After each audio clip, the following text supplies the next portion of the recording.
Mabuhay, Kamustika, welcome. How are you? This is Bob from Love Beyond the Sea. Am I dangerously overinvested in my philam marriage? Recently, I discovered I was the subject of some slight discussion on a controversial blog where someone came to the conclusion that I was dangerously overinvested in terms of property and headspace. Am I? I think that comment is worth replying to as I have a perspective the person making that quote doesn't have. Subscribe to Love Beyond the Sea as well as the Casting Beyond the Sea podcasts on Podbean, and you can find the links in the description. Remember to click on the notification bell as that function seems to be malfunctioning now and then.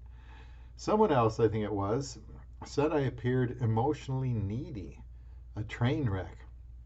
Both of these observations were very interesting to me, and I'm not going to criticize them for their interpretations as I don't think they deserve criticism.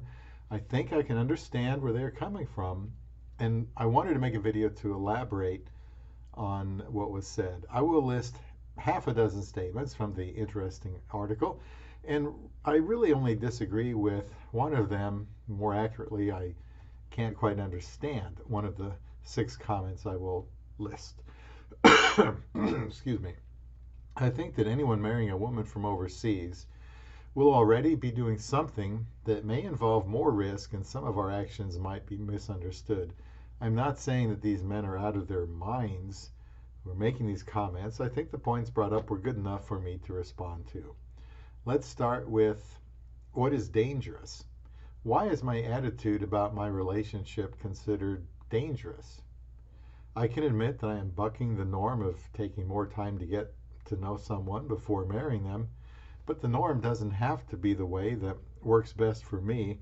The norm was marrying someone where I'm from, but I would still be single and alone if I continued to wait for that. GWYW stands for Go Where You're Wanted, and that's what I needed to do to be able to find a wife. That place was the Philippines. While marrying someone from so far away is a little bit more inherently dangerous, I think the comments were more about my mindset. I have developed very strong feelings for my wife. That is true. That can happen when you invest so much into a woman, any woman. Now, my strong sentiments for my wife could be construed as dangerous, but today, merely marrying anyone can be dangerous. There are 2 danger points in a marriage like this. One is whom a man decides to marry, and the other is how hard and well the man, the leader, the head, the CEO of the marriage, works at building and managing the relationship. Just because I proposed to my wife in only 18 days, married her in the Philippines in 54, doesn't mean she wasn't great wife material. It means I married her much faster than normal and either rushed into a bad situation or rushed into a good one. I communicated with her a lot early on and was always open that I was seriously wanting to marry, not play around. That actually helps a man with a Filipina. In that short time, I came to the conclusion that she was the type of woman I was looking for, and by way of asking many questions that I needed to ask to determine the type of person she was. Asking good questions is a good way to avoid unnecessary danger. I didn't feel like waiting longer was going to reveal anything unsavory or dangerous about her. In today's COVID-19 situation, many people are afraid that it is too risky, too dangerous to do life as usual, and are being very protective of themselves and who they are around and what they do. Many people have been quarantined for protection of themselves and others due to something unseen that may or may not ever happen, catching the coronavirus. Fear can make for poor decisions. I stay quarantined from the relationship dangers lurking out there in the world and be afraid something bad might happen to me, or I can live on the edge a little and do whatever I have to do in order to find the wife I had been waiting for decades. I took control by controlling what I could, trying to use common sense, although it might not look like that to some people. And I didn't let opposing opinions keep me inside of my own world, doing my own thing by myself. Looking for a wife is more dangerous these days than before. And the comment, over invested in property. I have some difficulty just grasping overinvested when it comes to a marriage. In general, that probably sufficiently describes my personality. I do take things very seriously and I do get invested. I'm from Nebraska. Here we are overinvested in our sports.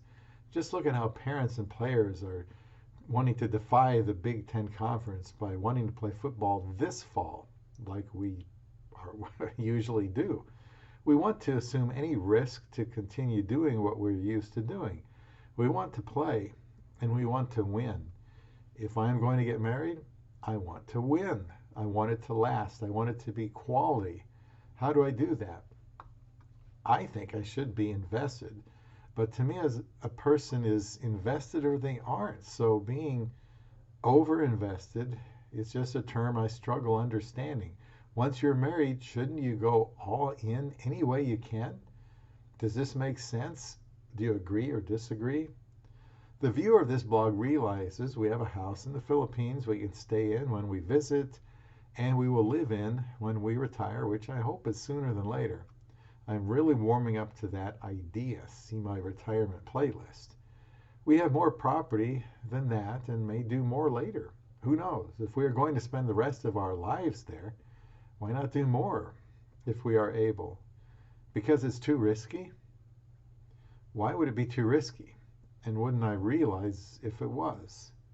I only have one life to live. I can't afford to wait my entire life and then decide that I played it too safe.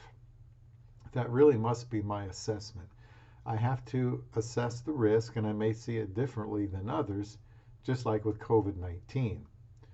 If I was mistreating my Filipino wife, had a bad relationship with her family, then of course I would be setting myself up for failure by being uninvested or underinvested, but I don't think that by giving my best that I have anything to worry about.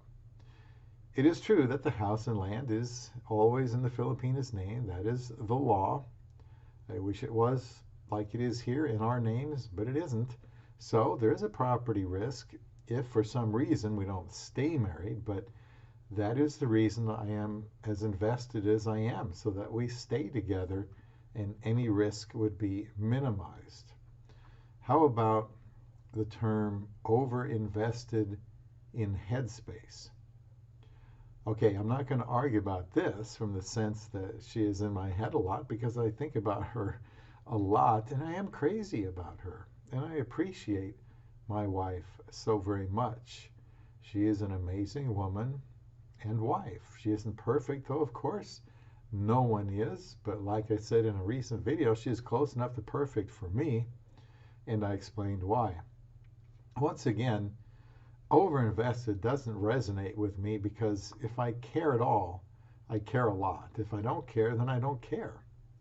I worked for 40 years like there was no tomorrow because I wanted to take my job seriously. I hit, the weights the same way. I served in church the same way. I root for my sports teams the same way. So it's not a surprise at all that I would pursue marriage in the same way. I was all in.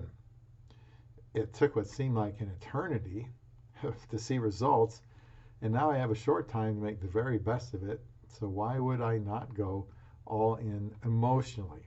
Back to the danger aspect, I think the man who commented on this is thinking that if something ever went wrong, if we broke up, then I would be devastated.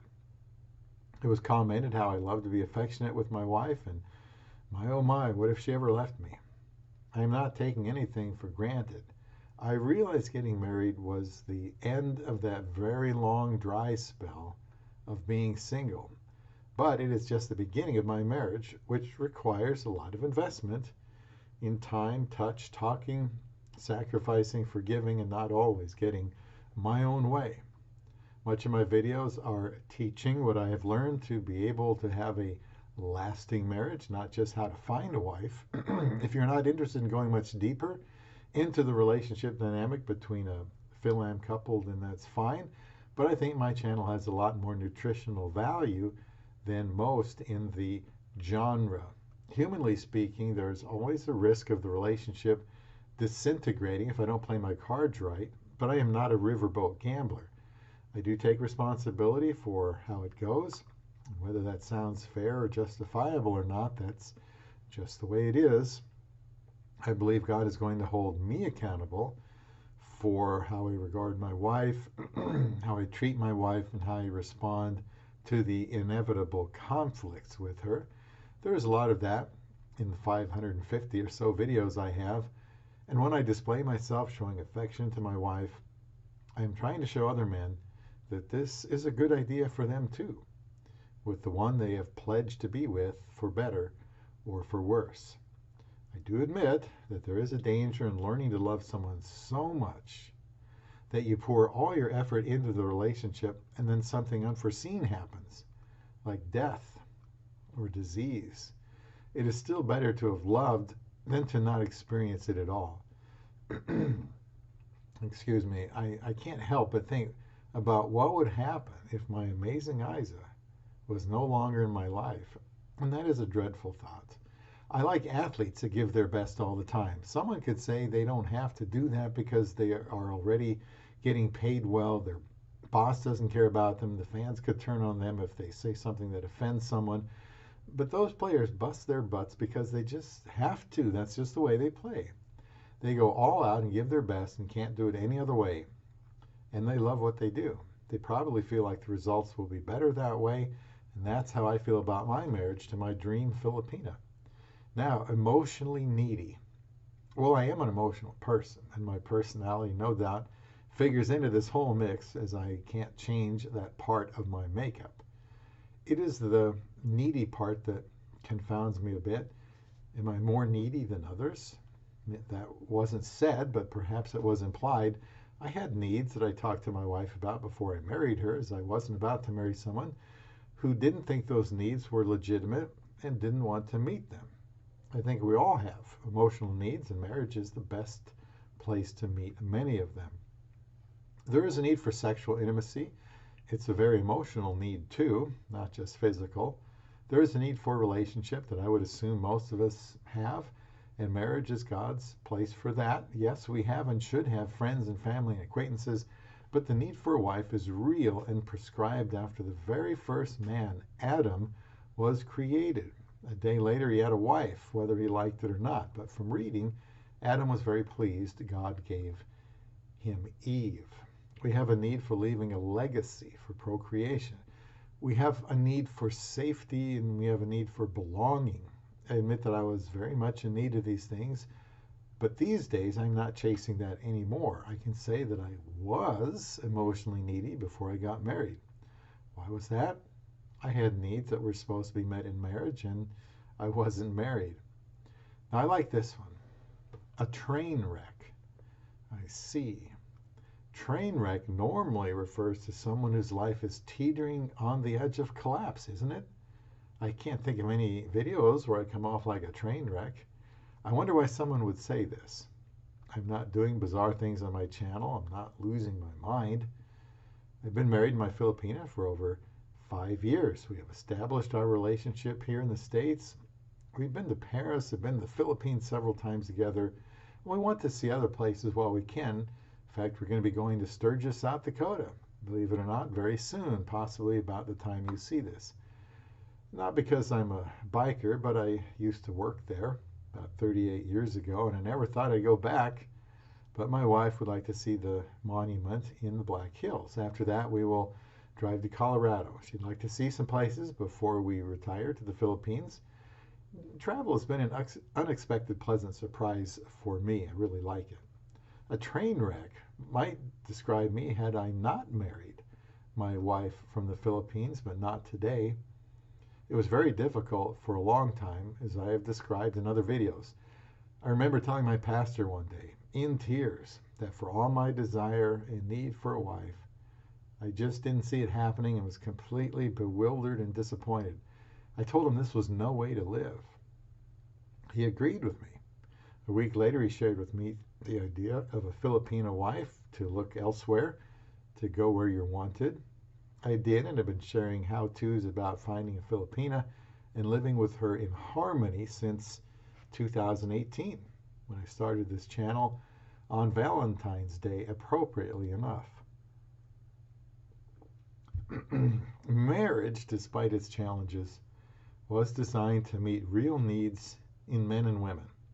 There is a particular way to go about it, a particular perspective to have that I explain in my videos and podcasts. For those of you who prefer to listen rather than watch, I have podcasts on lvbts.com, and you can sign up on Podbean to follow those podcasts. And I want to do live podcasts as well, so be sure to download the Podbean app on your mobile device and you'll be able to chat and call in. Now, another comment here. My channel is extremely strange. I do take exception with this comment. While my channel Love Beyond the Sea and the new podcasts, Casting Beyond the Sea, are very marriage oriented, as opposed to sexpat oriented, that doesn't make it that strange, because there are many men in this world who want to get married. I try to help with being married to a woman from the Philippines. I don't know what could make it seem extremely strange, other than I do have a biblical perspective.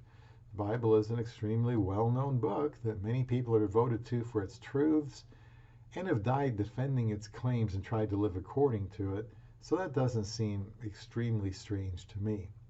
My suggestion is for you to watch some videos and listen to some podcasts and see for yourself if I am an emotionally needy husband who is on the verge of going off the rails or being a train wreck.